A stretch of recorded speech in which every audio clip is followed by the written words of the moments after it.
کہ آپ لوگوں کی ایک مسلسل جدوجہد سے ماشاءاللہ 31 اگست پچھلے سال سے جو شروع ہوئی ہے ہفتہ وار جدوجہد، تو اس کے جو اثرات مرتب ہوئے نا وہ ہماری سوچ کے مطابق ہی ہے۔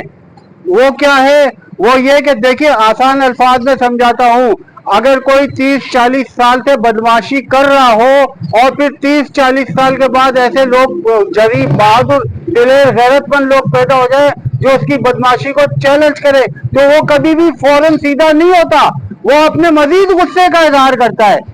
مزید غصے کا۔ ہمیں پہلے سے یہ پتا تھا اور اب اس رد عمل کا ہمیں سامنے آئے دونوں معاملات میں جو دو مین مطالبات ہیں نا ہمارے،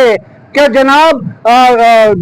10 جولائی 2025 کے فیصلے کے تناظر میں جو ان کا اصل فیصلہ ہے کہ پی ٹی ای ٹی نہ تو پینشن میں رد و بدل کر سکتی ہے، پی ٹی ای ٹی نہ ہی گورنمنٹ کے اضافے میں کوئی کٹوتی کر سکتی ہے، اور یہ بھی کہ پی ٹی ای ٹی نے یہ غیر قانونی کام کیا ہے، تو اس تناظر میں مطالبہ کرے کہ 2010 میں جنہوں نے یہ گناؤنا غیر قانونی کام کیا ان کو، اور اب 2026 تک جو لوگ اس غیر قانونی کام کو کیری کرتے ہوئے اب تک انہوں نے جاری رکھا ہوا 10 مہینوں کے فیصلوں کو آئے ہوئے، ان سب کو جیلوں میں ٹھوسا جائے۔ پہلا مطالبہ تو یہ ہمارا،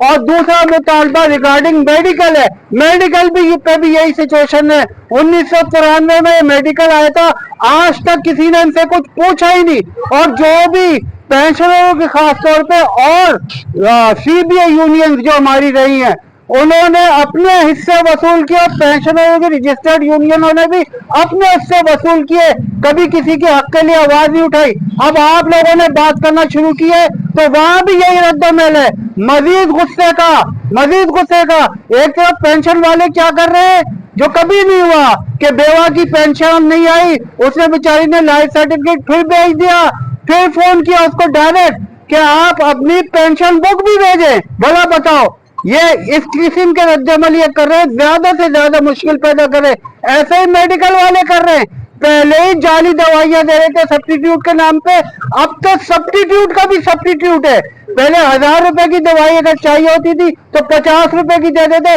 اب 10 روپے کی دے رہے ہیں۔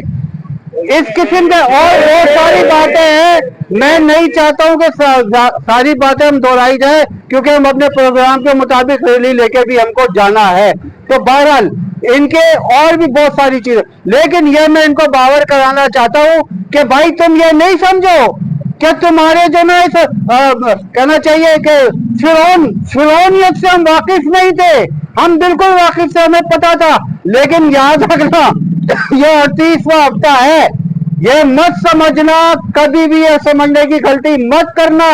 کہ یہ دو مطالبات پورے کروائے بغیر یہ لوگ کبھی واپس جائیں گے۔ ایسا نہیں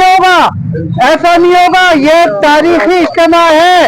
پاکستان کے تمام محکموں کی تاریخ میں اول تو اس قسم کی جدوجہد ہوئی نہیں ہے، اور رات کو جدوجہد تو بالکل ہی نہیں ہوئی ہے۔ یہ تاریخی اجتماع ہے اور پورے قرائن و آثار بتا رہے ہیں انشاءاللہ تعالی کہ اگلا جو پروگرام کریں گے